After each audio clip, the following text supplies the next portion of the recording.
How is orbital insertion achieved in space? Imagine you're sending a spacecraft to a distant planet or putting a satellite into orbit around Earth. How do you make sure it stays in the right spot and doesn't just fly past or crash? That's where orbital insertion comes into play.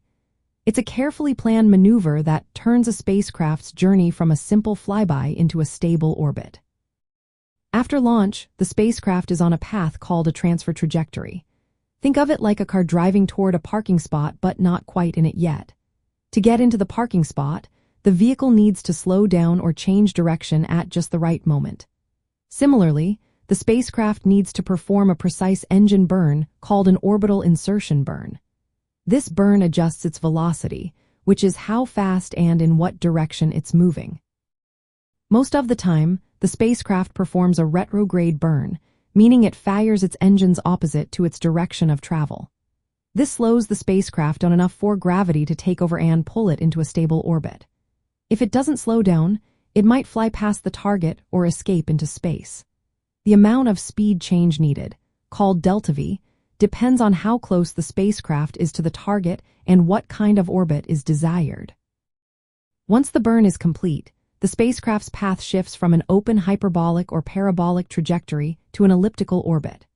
This orbit can be more circular or elongated, depending on the mission.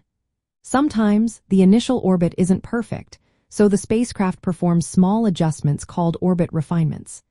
These can include additional engine burns or using atmospheric drag if the planet has an atmosphere like Mars to help shape the orbit. Calculating the exact timing and amount of fuel needed for this maneuver is a complex task.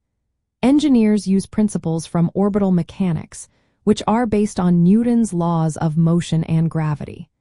They run detailed calculations to ensure the spacecraft enters the correct orbit without wasting too much fuel.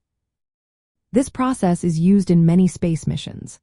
Satellites are placed into geostationary orbits for communication, Earth observation satellites are put into low Earth orbit, and planetary probes are inserted into orbits for scientific study.